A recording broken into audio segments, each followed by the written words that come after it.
What's going on, guys? Welcome back to the channel. This is the very first Division 2 video on this channel, and I am very excited to be covering this game.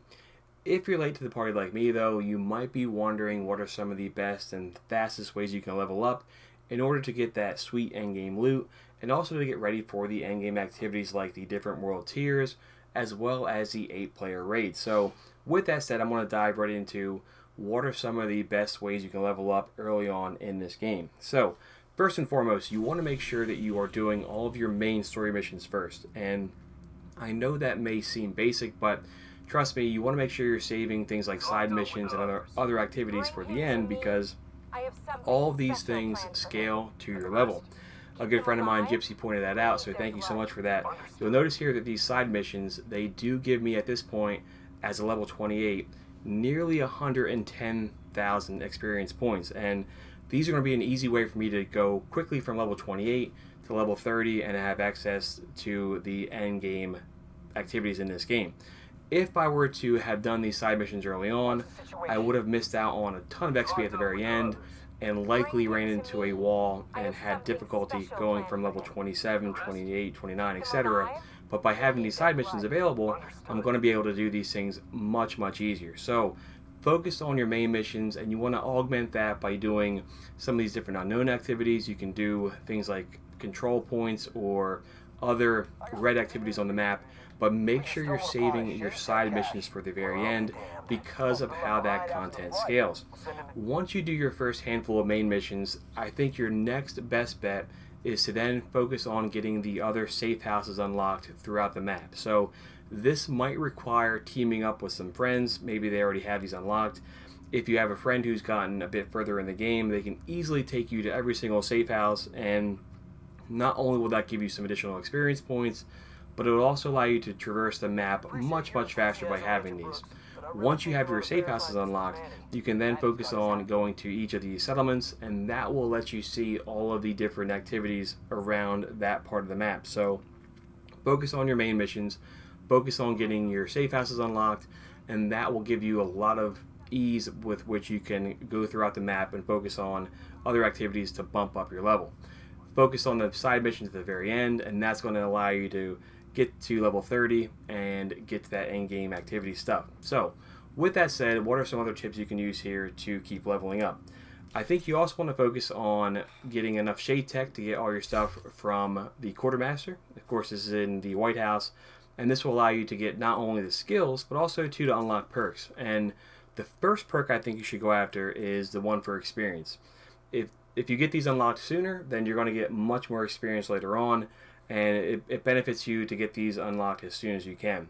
After that, I think you want to focus on things like your inventory. You always want to have enough capacity to get all that sweet loot as you're going through the game, but these are the ones I'd focus on first and foremost. Now, more than likely, you're going to have an abundance of shade tech, even with buying all these things and even with getting your different skills unlocked, but I'd focus on those two skills right away, those two perks right away, your inventory as well as your experience rewards. So what are some other things you want to focus on too? In this game, in my opinion, the vendors are not quite as useful as they were in Division 1, but you can use this to always check and make sure that there might be something here that's much better than what you have.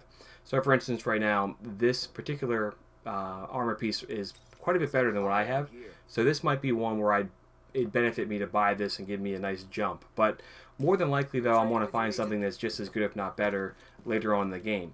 But that doesn't say that you shouldn't check these guys out. There's a vendor here, there's also a clan vendor as well, and those will have some decent items you can pick up that may bump up your overall gear level and give you that much better chance of getting done some of these more difficult missions. You also want to make sure you're focusing on doing the projects as well. So if I go to the touchpad here and I go to the left, hit L1, you'll see that there's all these different projects that you can focus on. Now, as I'm scrolling through here, you'll notice in the bottom left-hand corner that the view donations is grayed out. You also notice that I have some of these that I can fast travel and pick up the rewards. Now, while I can't collect that right from here, I can go ahead and make our donations here from this page. So, for instance, I can donate some backpacks here to finish this one out. But this is a nice way of getting some additional rewards at those settlements, but also too of getting a nice amount of experience here. You see that this one will give me just over 35,000 experience. as well as some blueprints too. So make sure you're focusing on your projects. This is something you can easily monitor from this main menu here, and then fast travel once you get those done. So for me, I can always go over to the campus right now and pick up a few of these, get these rewards, get that experience, and that will likely bump me up to 29, and then I can easily do a couple side missions to get to level 30. So the last thing I recommend here too is make sure that you're using matchmaking as much as you can, because that will allow you to go through some of these difficult missions much easier. And if you're going by yourself, if you're playing solo, then they will take you quite a bit longer because you'll have to use your cover mechanic. You'll have to make sure you're playing a bit more cautious. But if you can get a match-made group, you can kind of go through some of these difficult story missions pretty easily. So just to recap, do your main missions first. Make sure you're working on your projects. Make sure you're doing some other side activities, but keep your side missions for the very end. Work on getting the different safe houses unlocked. Again, you might want to use a match made and have a buddy to go through and help you get these unlocked.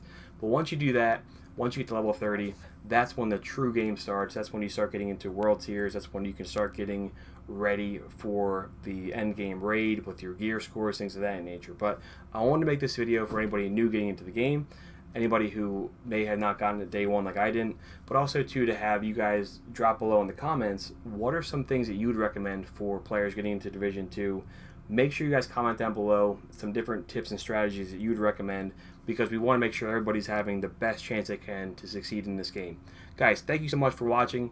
Really looking forward to covering this game. Let me know if this is something you're interested in. I know a lot of people here are into Destiny, so perhaps there might be some people who are getting into this game, and I think it'd be really cool if we can get more people playing. So guys, thank you so much. We'll catch up soon, and have a good day.